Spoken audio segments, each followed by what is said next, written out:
As we turn back to 2 Samuel 6, just to remind us briefly again, David is king over all Israel. Ishbosheth, Saul's son, who is taken and installed as king over some of the tribes of Judah, 10 of the tribes of Israel, has been removed, and other opposition has been dealt with. You see, there was a resistance even among the people of God to God's king being fully recognised and appointed among them, but that's been dealt with. The problems have all been resolved, and the people of God are united under God's king. And David has been setting the house of Israel in good order. He's getting everything straight, and he has extended already, working, when you look through chapter 5, he's went and captured Jerusalem. He went and removed those who God had told him to remove, the people of Israel. He's dealing with further opposition from within his own land. He's firming up and shoring and establishing his kingdom and reign among the people. But in order for David to make that establishment of reign clear, what he needs to do, and what we see him wanting to do here in chapter 6, is reinstall God at the heart of the nation. At least physically. Spiritually, David had been doing that. That was David's thrust, to lead the people back to God. That is, after all, what God's king does. That's what Jesus does. He leads God's people to God and relationship with him. But David here, we find in chapter 6, seeks to do this particularly as he goes to get the Ark of God, the Ark of the Covenant as we know it. Now that is a golden box covered in badger's hide, so it isn't exposed, and there's 2 cherubim figures in gold over the top that stretch towards each other with their wings. When we think back to when this box was instigated, God said he wanted Moses and the Israelites to build it, and this box was going to be where the very presence of God came to reside among the people. It was going to be a physical presence and symbol of God being among them. The box would cause them a number of problems. In 1 Samuel chapter 4, the Philistines start warring against the Israelites, and they capture the Ark of the Covenant.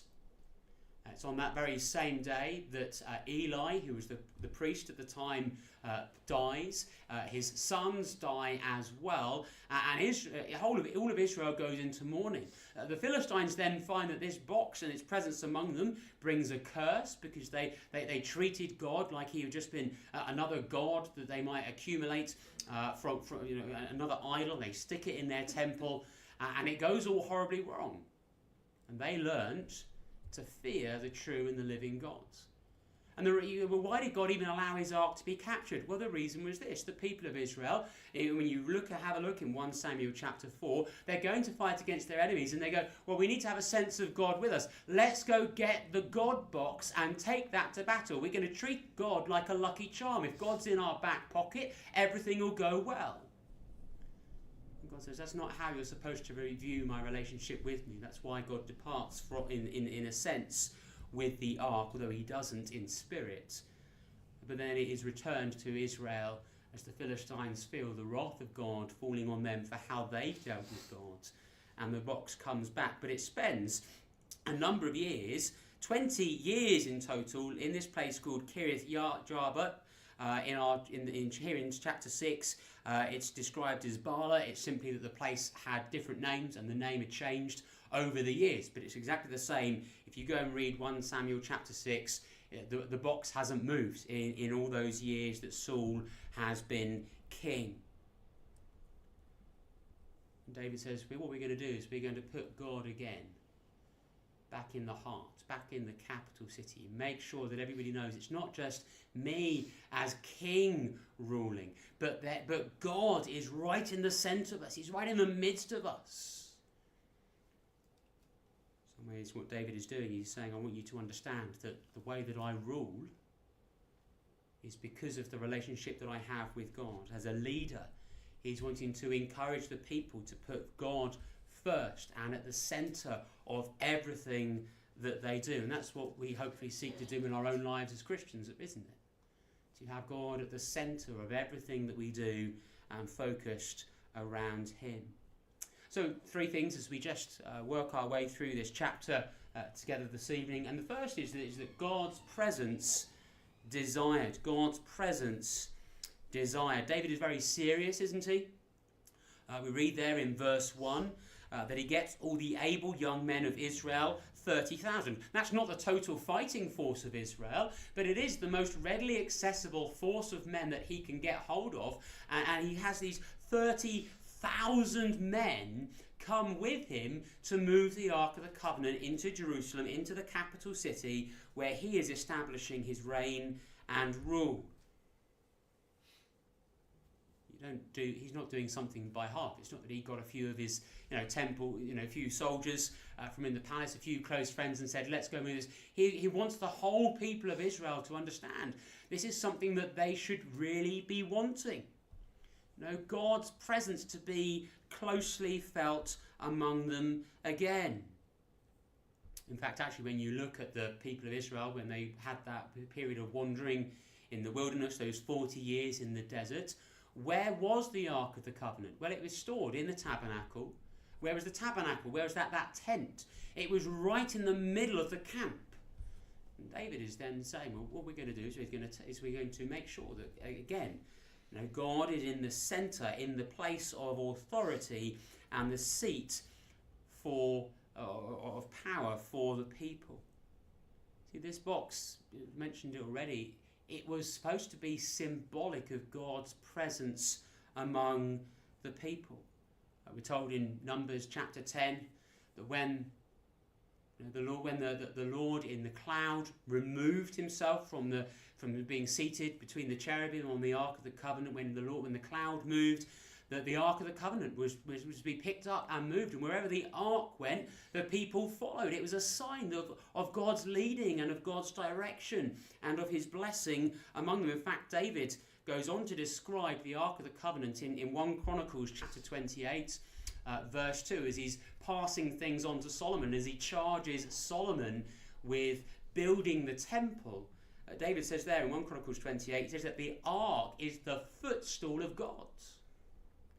So this is so important that the people understand. This is the very where God seemingly touches the earth, where there's something real and tangible for us as a people. And so it's right that David says we want the very presence of God to be known and felt and among us especially. Actually, that's true for us, isn't it? And what do we want as Christians but a real sense of God's presence with us? Now, it troubles us, doesn't it, at times where God feels distant, or where our relationship with God feels a little bit off, or where we are conscious that we don't quite have our focus on the Lord in the right way. We realise that we're off centre. We're putting something else in place instead. It says, no, we're going to go and get the Ark of the Covenant, the sign of God's presence amongst us. We're going to set it in the right place. Our focus, our heart, the way that we live, it is all going to be God-centered. He goes to do something very practical to demonstrate the intention of that among the people. Well, what ways can we do practical things to make sure that the presence of God, that sense of God with us in our daily living, is something that we're conscious of, that we can see that our lives are being built around him? Because we don't go and find the Ark of the Covenant now. That's been disappeared, and we're very thankful for it. But what do we do to get a sense of making sure that our lives are built around God? Well, there are some practical things, aren't there? Actually, we hopefully get a sense of God and his presence when we spend time in worship. When we spend time with his people, when we spend time here on a Sunday, morning and evening worshiping. There should be a sense of God's presence here. A sense of his spirit dealing with us, a sense of his voice touching us as we read his word. It's not just here, is it though? It's when we go away during the week, when we pick up our Bibles. We should have a sense of God dealing with us, because we're not just picking up any other book, are we? We're picking up the very things of God, the very words of God that remind us of his presence, not only in this world, but his presence in our lives as he comes to us through the word, as the Spirit takes it and applies it and deals with us. We see answers to prayer. And we get a real sense, don't we, of God's presence with us when we see him meeting our needs, or dealing with us personally, or granting things to us, or even in the way that sometimes he doesn't grant things to us, but makes us wait, or does other things instead. We get a sense of God's presence when we walk in obedience with him. Now, it is right that when we do things that are good and right, that we are conscious of God's smile towards us. We feel a sense that we know that we're doing things right, and it's correct that we are aware of that. When we tend to take our own time with the Lord, when we are serious in our relationship with him, we all know what that's like, don't we? To have moments where perhaps we're really enjoying our quiet times and really enjoying our own prayer times with the Lord, and we have this just sense and understanding that God is particularly dealing with us. Paul, writing to the church in Ephesus, says, talking about particularly abstaining from sin, he says, do not grieve the Holy Spirit. Because that's where the obedience that we do as Christians is a way for us to enjoy the presence of God. Because how do we experience the presence of God in our lives? It is by the work of the Holy Spirit, especially dealing with us, known and felt as we walk in faithfulness with God especially. But there's a problem, isn't there? Is they desire to know the presence of God. We're told there in verse 3 that they set the ark of God on a new cart. This is, by the way, exactly what the Philistines did in order to send the cart back to Israel. And they obviously remembered it. And they've said, well, we're going to do exactly the same thing. It's an obvious thing. It's not going to use a used cart. We're going to do something brand new. Brand new cart, brand new movement of the ark. And the result is that as they seek to go about it this way, the oxen stumble. Uzzah stretches out his hand. He touches the Ark of the Covenant. Remember, it's been in his house. He is one of the sons of this household. And he's struck down by it. See, though the presence of God is desired, though it's longed for, and though it's right that God's people should want to feel a closeness with God, there is a care that we need to have in how we go about it. Uzzah's problem is that over the years he's become so familiar with the presence of God in his house that the significance of God's presence has been lost on him. God has become mundane. This gold box that symbolises God being with him, it's just become ordinary. And so he doesn't seem to think twice about reaching out his hand and touching the Ark of the Covenant, something that God had forbidden. Forbidden to the extent that there was only one person who was allowed to go into it on any one day in the year. You can read about that in Leviticus 16. Now, on the Day of Atonement, when the high priest would go into the Holy of Holies and he would sprinkle blood on the mercy seat, that's the point at the middle of the Ark of the Covenant where the cherubim extend their wings. And as blood is sprinkled on that, there is cleansing given by God over the people. But there's obviously a degree of caution about it, because what they'd do is they'd tie a bit of rope around the high priest's ankle, so that if he did something, if something had gone wrong and he approached the Ark of God unworthily, and the Lord struck him down, they could at least pull him out of the Holy of Holies.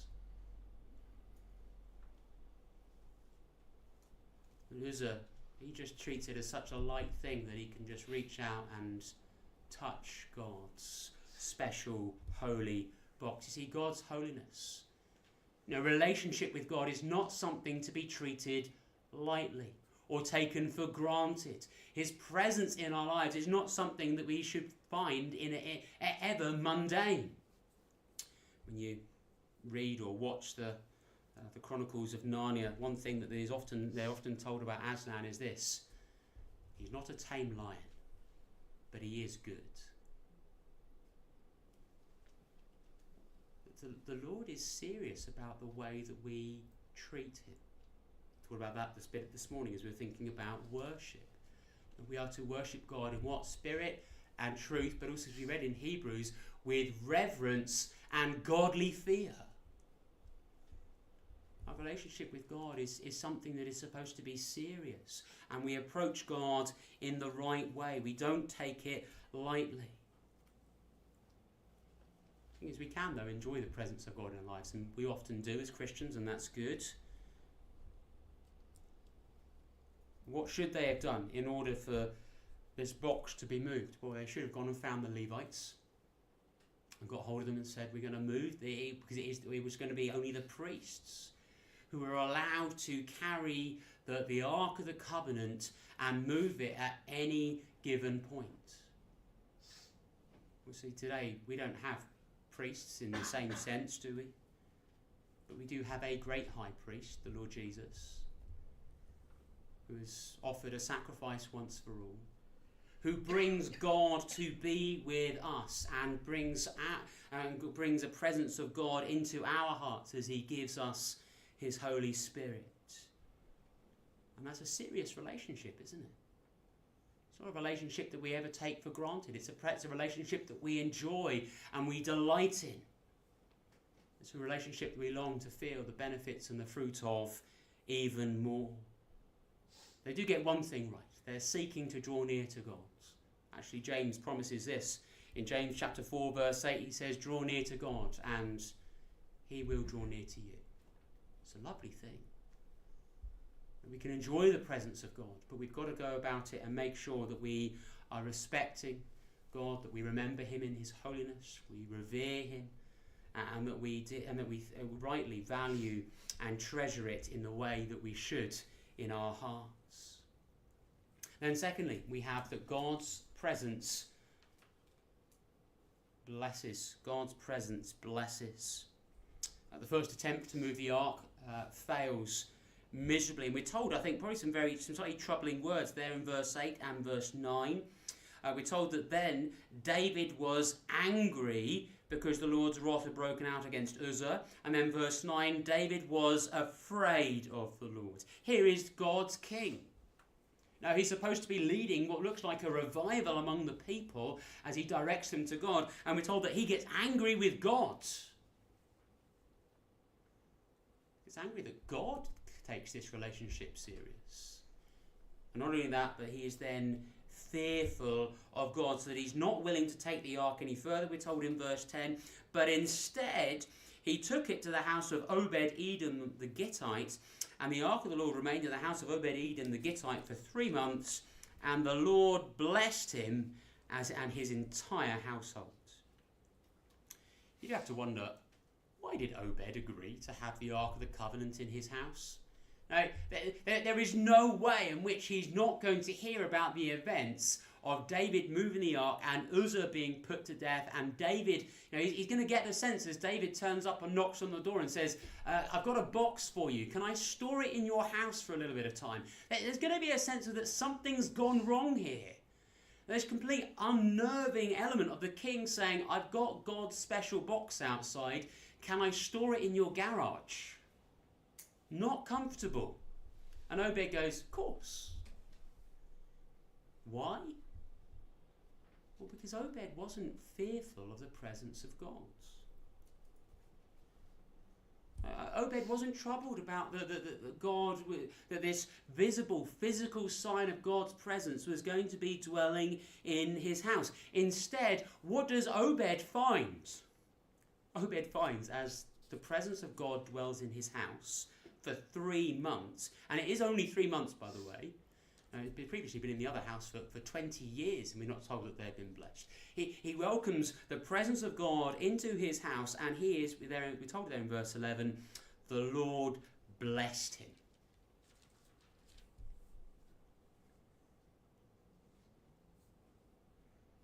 It's true, isn't it? There are some people that find the thought of God being with people, God being with us, terrifying. But for those of us who are Christians, those of us who really know God, who really enjoy a relationship with him, actually, we don't find the presence of God in our lives terrifying.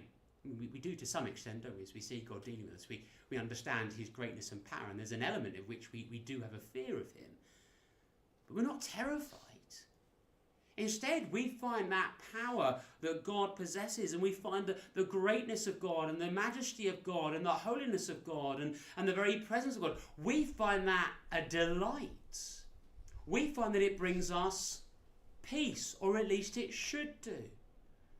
To have the eternal God of heaven in relationship with you and me because of the love that he's made known to us, well, there isn't any relationship that's more precious, is there? See, God is great. He is powerful. He is a God of judgment. He is a God who will convict. He is a God who is to be feared. But he's also a God we can have complete ease with.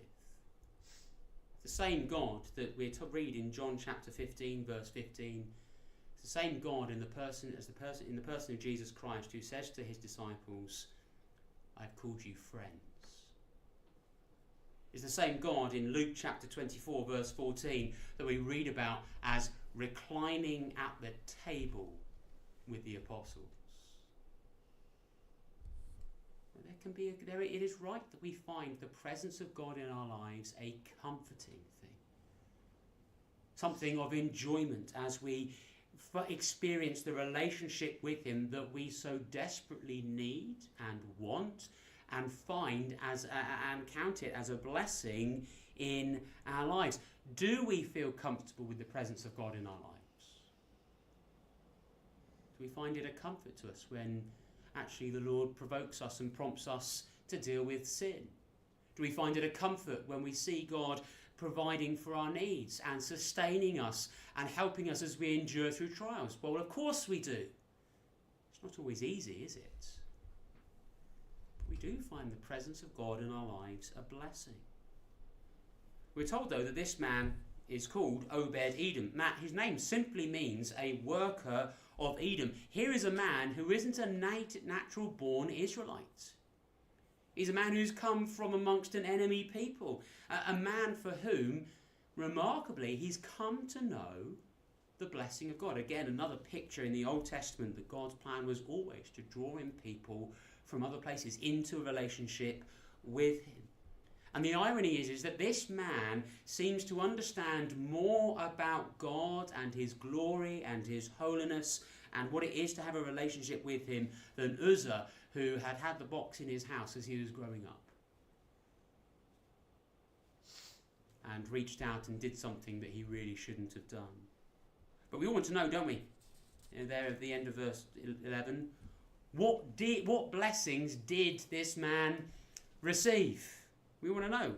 Did he suddenly find that his herd multiplied? Did he have loads of riches? Did he suddenly go from health to health? And did everything just go? Was there wonderful financial success? Well, maybe, but we're certainly not told any of those things. What we are told, though, is something in 1 Chronicles chapter 26. Just turn with me to 1 Chronicles 26.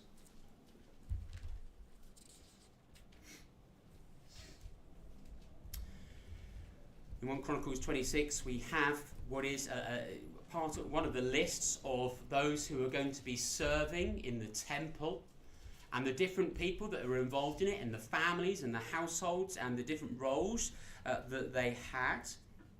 In 1 Chronicles chapter 26, we read this. Have a look. We could pick up from verse 4, which is where he's first mentioned, but we'll read from verse 6. Obed-Edom's sons, Shemaiah, also had sons who were leaders in their father's family because they were very capable men. In fact, we're told there at the beginning of verse 1 that these are not only capable men, but they all come under the divisions of gatekeepers. Here is the blessing that Obed-Edom and his household received. They were used in the Lord's service. The blessing of the relationship and the presence of God in his house meant that they were used in the service of God. Isn't that actually our experience as believers? Now, when we enter into a relationship with God, when God's presence is enjoyed and delighted amongst us, what does God graciously do but bring us to serve him in different ways? To serve him and honour him in the different ways that he calls and appoints and equips. The thing is, actually, the majority of the blessings that God gives to his people, what are they? Are they physical? Well, sometimes they can be, but they're mainly spiritual, aren't they?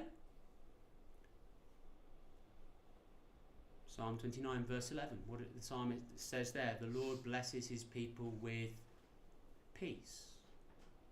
Isaiah 26, verse 3, you will keep in perfect peace those whose minds are steadfast because they trust in you. Here's the blessing that God gives when his presence comes to our hearts and lives. It's a peace. A peace of relationship. A peace that there is no more distance or animosity or fear of wrath. What is it that Jesus says to the disciples? My peace I give to you, my peace I leave with you. That's the blessing of God's presence in the lives of a believer. Peace with service. What blessings, though, are we conscious of from having from the Lord in our own lives? There are many other things, aren't there, that we could talk about as being the blessings that God gives. Paul says in Ephesians that he gives to us every spiritual blessing. What blessings has God given to you? Because he has done as believers. There are many blessings that we come to know and enjoy. There are many things that God has given to us out of his goodness and out of his riches and out of his kindness. And it is because of his presence in our hearts and lives. And David comes to hear about it, doesn't he? There in verse 12, we're told, now King David was told, the Lord has blessed the house of Obed-Edom and everything he has because of the ark of God. So David went to bring up the ark of God from the house of Obed-Edom to the city of David with rejoicing. David goes, he's being blessed. I want some of that. Well, there's a sense in which we all sympathise with David, isn't there? Now, when we hear of God particularly blessing individuals or churches, it is right that we say, I want to know something of that blessing of God. I want to know something of his goodness in other, richer, deeper ways than I currently know. It's very natural for us. We do need to be careful that we're not jealous of the experience of others. It would be quite easy, wouldn't it, over recent years, not maybe so much in the last few months, but in recent years, as we hear of churches in various places having baptisms, and we go, well, that's lovely for them, but we want to see them here, and we thank the Lord that we have done recently. We hear people becoming Christians, and particularly when it's been a close friend or someone that someone in the congregation has been seeking to witness to their colleagues for years, and suddenly one of them becomes a Christian. We go, well, that's wonderful. Actually, don't we want to know that blessing ourselves of seeing the Lord dealing with those whom we love and spend our time with, those who we've been investing in with the gospel? That's as we do. We need to make a practice of rejoicing with those who rejoice, as well as we weep with those who weep. We rejoice with those who rejoice, as we see the goodness of God and the blessings of God being poured out in their lives. And we can pray, Lord, I want to know those blessings too. But we hold it in a right respect.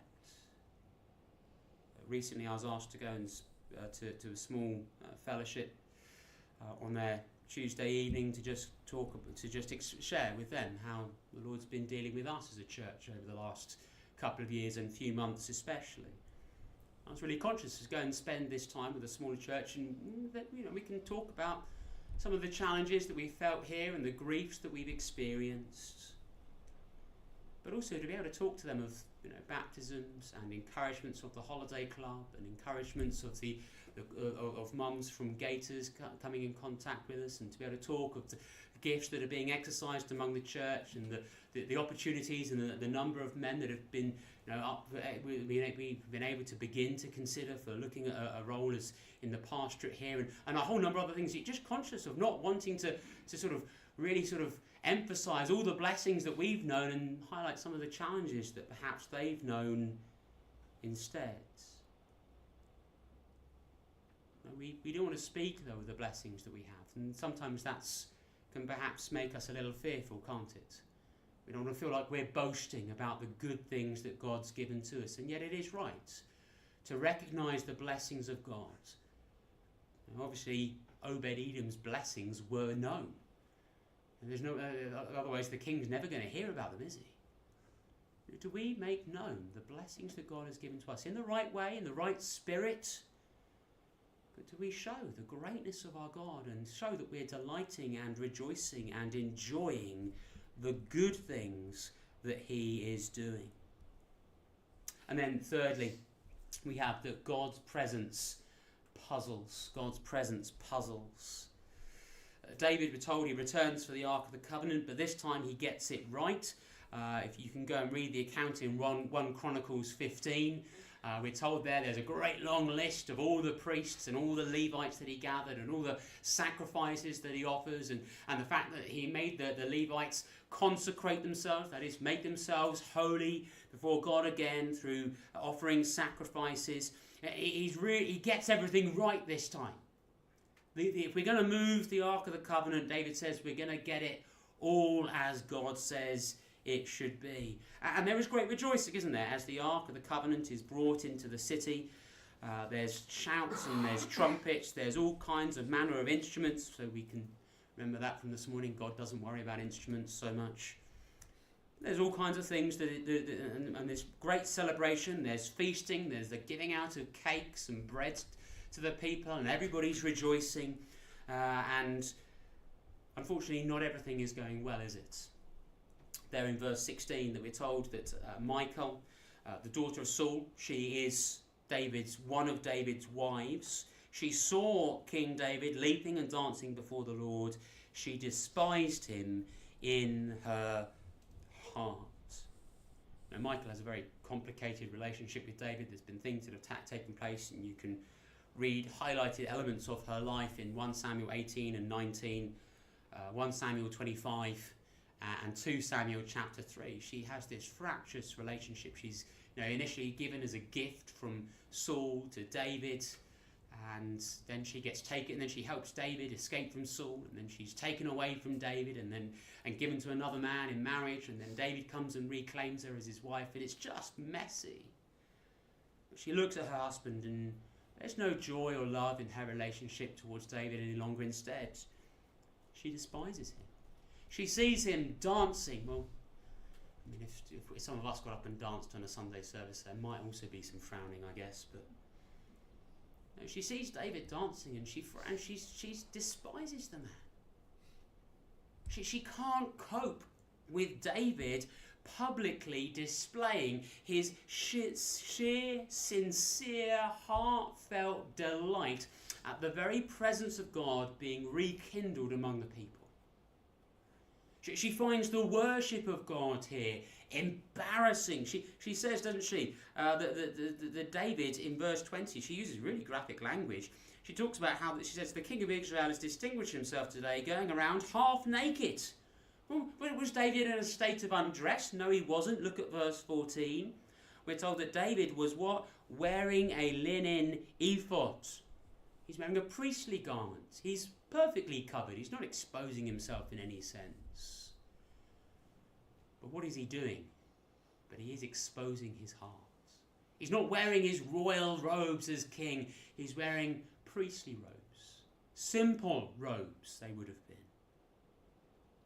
And he's leading the people now in the praise and the worship and the enjoyment of God being among them. And she's embarrassed by the whole thing. She's puzzled as to how David can get so excited about the symbols and the signs of God being among the people. Actually, it's true, isn't it? There are people who are non-Christians, and they look at us as Christians and go, "Cool, you You spend time in church morning and evening on a Sunday? Cool, you're taking it a bit far, aren't you? You guys are a little bit too keen. Sorry, there are things that you won't do during the week because you have a relationship with God and you're going to act consistently in that, and so there are things you won't do. Cool, you're a bit serious about this. Or maybe you take it a bit far. You like to talk about God a lot, and you like to reference things that He's done in your life. This is a little bit uncomfortable for me. You speaking highly of God. We'd much rather that you just kept your love of God, your worship of God, your enjoyment of God. Let's just keep it at home. Let's just keep it in your heart. You don't need to expose it to everybody else. And David says, hey, I'm not going to stop. Verse 22 says, I'll become even more undignified than this, and I will be humiliated in my own eyes. David says, I'm not going to stop expressing my joy and delight of God.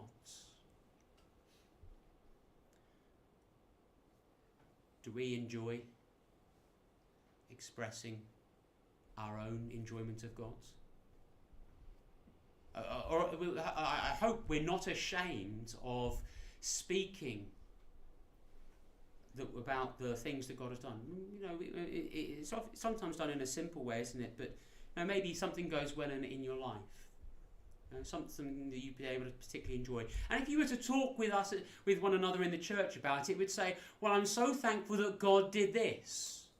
Or would you speak that same way with a non-Christian? Or would you leave the bit out about God doing this and just say, oh, it's gone really well? I feel really, I'm really thankful with the outcome in this. But we don't want to be embarrassed, do we, about saying how much we enjoy the relationship that we have with God, how much we enjoy His presence and His working in our life. Now, David doesn't intend to stop showing how much he loves the Lord. He isn't puzzled, is he? He's delighted, but we have to be aware that the world watching on finds what we do as a church and the expressions that we have as we worship God, they find it puzzling. They find it a little bit at times offensive, a little bit too strong.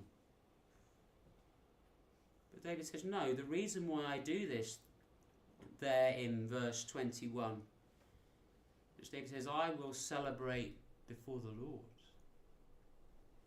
I celebrate the Lord before the Lord. I do it for Him and to show that, and to demonstrate that I'm faithful to Him. I guess we all want to know to some extent, what did David dancing look like? Well, the word used there is really sort of just saying whirl around, spin. You think of an excited 2-year-old when they see sort of had to have too much sugar or something and they sort of dance around on the spot. That's the kind of picture. I'm not saying that we will start doing that, okay? But there's this sheer uncontrollable excitement about God. Are we excited about God? Or do we find the feelings that we have about God and the enjoyment we have, do we find that actually it puzzles us?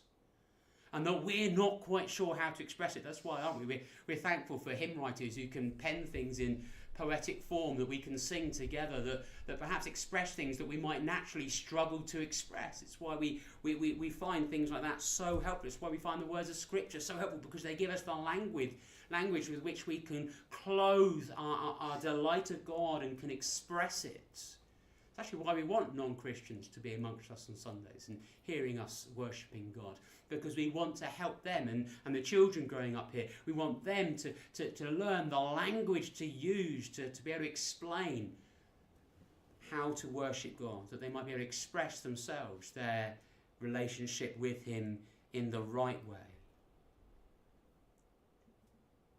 Are we ever ashamed, though, to display our love of God?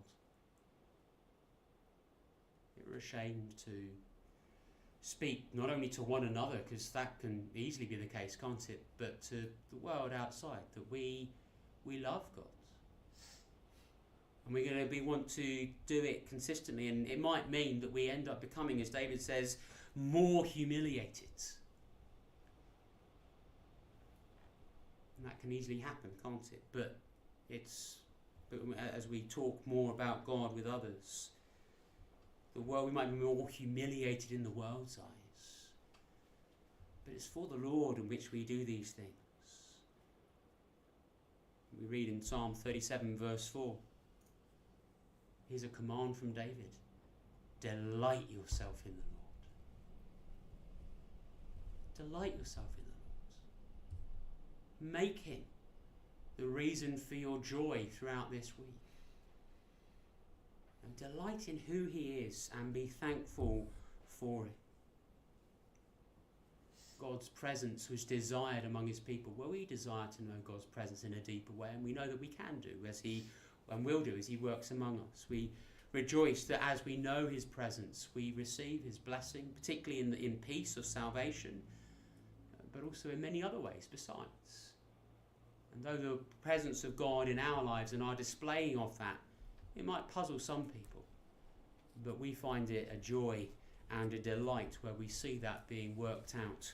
And we need the Lord's help to remember that and to continue to show the greatness of God to a watching world with thankfulness and joy.